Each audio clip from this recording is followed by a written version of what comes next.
Hello and welcome to Faithfully Stampin' with Jennifer Helm. I am Jennifer Helm, the Faithful Stamper, and I'm an independent demonstrator with Stampin' Up! I have today for you a project that has been on my to-do list for quite a while, for months actually, and every time my schedule got a little crazy, it kind of got bumped back and bumped back, so I finally had a chance to break it out, and it's really cute. It's a tiny Post-it note easel. It's small, and it has small Post-its on it. I've made similar things that are larger than this, but this is on a much smaller scale. Very simple and can be decorated for any occasion, so I'm going to go ahead and show you how to make it. The first thing you are going to need is a piece of cardstock for your base. This is 2.5 inches wide by 8.5 inches long, and we're going to score it a couple times to create the easel for my Post-it note holder. So you will need a scoreboard. So I've got a paper trimmer with a scoring blade on it. And we are going to score on the long side. Oops, I gotta remember, I need to flip this out. So you're gonna score the long side at 3.5 inches, 7 inches, 7.5, and 8. So 4 quick scores, and then this can be put away, and we will go about building our easel. So you're going to fold on your score lines. So I usually fold the largest panel first, and then on the set of double score lines that create the 3 small panels, you're going to fold all of them in, and then kind of zigzag fold like this. And I like to fold it shut and then take a bone folder and really give it a good press, because that's going to help your easel stand up. Next, you're going to need some tear-in tape. You need strong adhesive for this, so liquid glue really won't work because it would need time to set, and your basic tape runner is not strong enough either. So we have our tear-in tape. I like to take a clear block, and we're going to put it on this very small edge here, the smallest panel. So just run your line of tape across.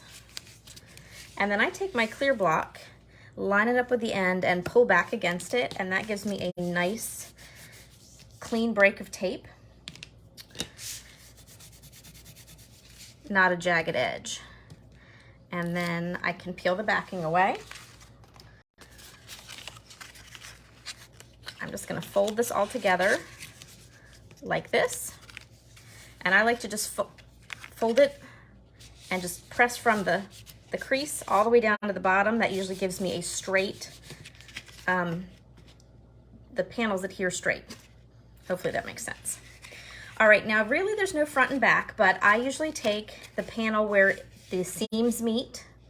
So you've got that straight edge, and I make that the back. So I'm gonna turn that over. I'm gonna take my bone folder again and just give this another good crease, because it really does help it stand up the best. But I'm gonna show you a little cheat in case yours wants to topple over like some of mine do. All right, next up, we have our cardstock layer, and I've got basic white. This is 2.25 by 3.25. And I'm just going to take my tape runner. For this part, I can use whatever adhesive I like. I could use liquid glue or tape runner here. You can even keep going with your tear-in tape, but I like to save that for when I really need it. So this gets put right here on the front panel. And then this next step, it's up to you if you want to include this or not. I include a very small matte layer for my Post-its. So it's up to you if you want to add this to your design or not. Some of them I did, some of them I didn't. If you choose to add it, it's 2 1/8 by 1 5/8, because we're using those little tiny, like 1.5 by 2 inch Post-it note packs. They're real small ones that, here, there's a little size comparison for you. So you need obviously a very tiny little mat to stay on this small space. So my mat I go ahead and put on with, I'm using my Stampin' Seal Plus, so this is a little bit stronger than our regular Stampin' Seal.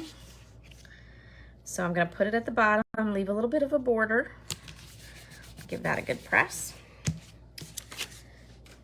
Now I'm going to go ahead and put my Post-it notes on. I could wait until I decorate it, but I found it's easier for me to have this in place and then position whatever my decoration is at the top.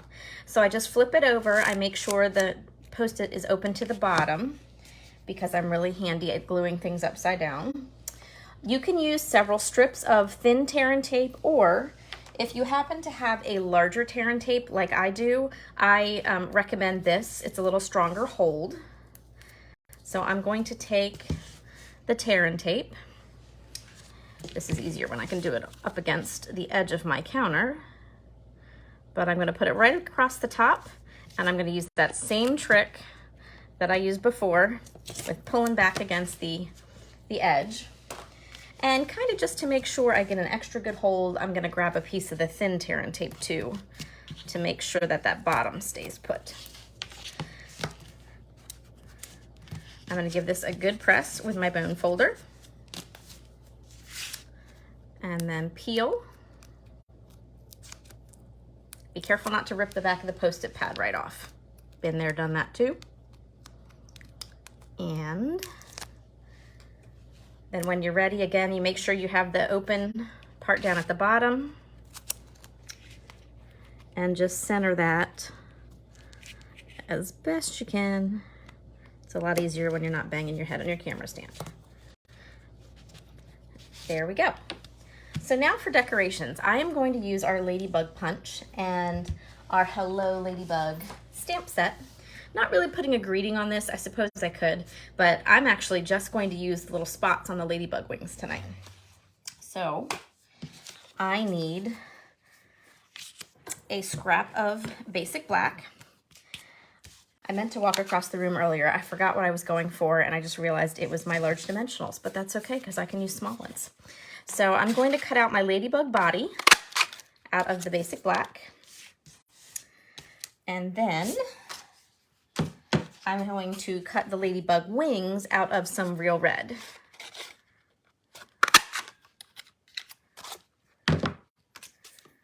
The only part of stamping I'm doing here tonight, I'm going to take my Memento Tuxedo Black ink and my ladybug spots.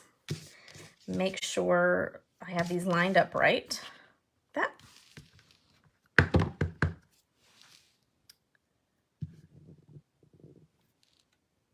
There are my ladybug wings. Done with the ink.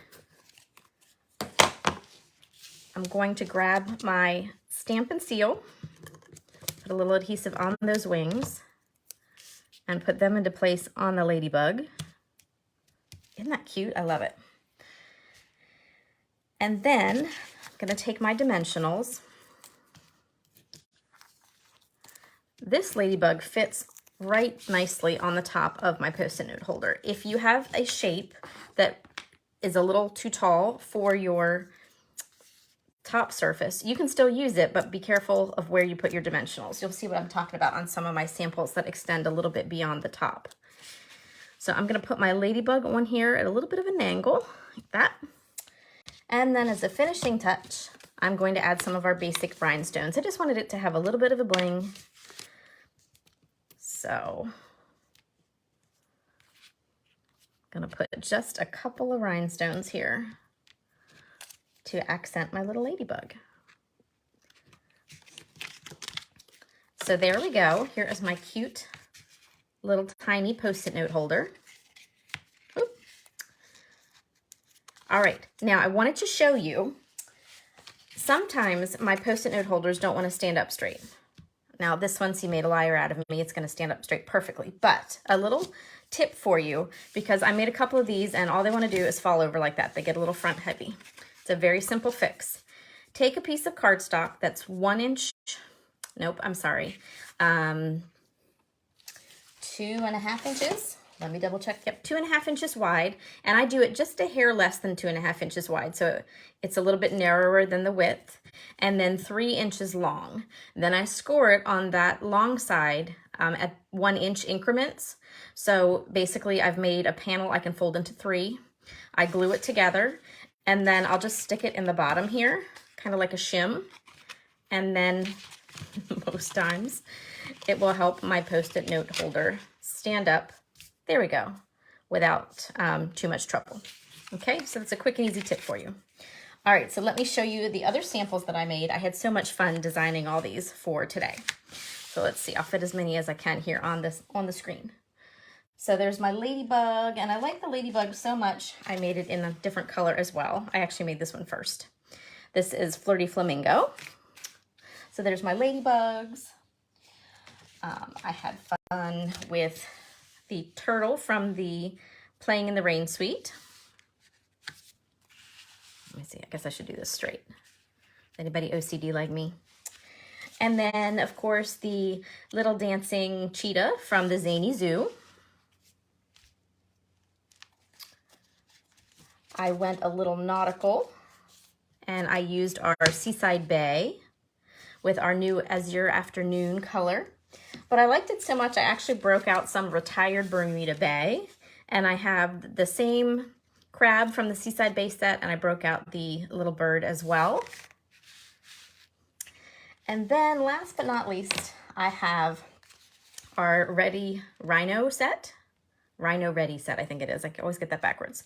And I couldn't decide which cute little rhino I wanted, so there's 1, 2, and 3 little rhinos. So let me move this up a little bit more so you can see them all in the nice bright light. So you can see lots of different ways you can use.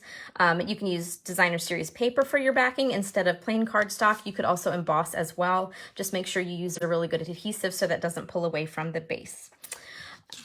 We have a new catalog coming out the early part of September, so be sure to either check it out online. You can check me out at thefaithfulstamper.stampinup.net, or if you're like me and you like paper catalogs, just get in touch with me either through the comments here on the YouTube page or over at The Faithful Stamper on Facebook, and I would be happy to mail you a paper catalog if you don't already have a demonstrator that you are working with.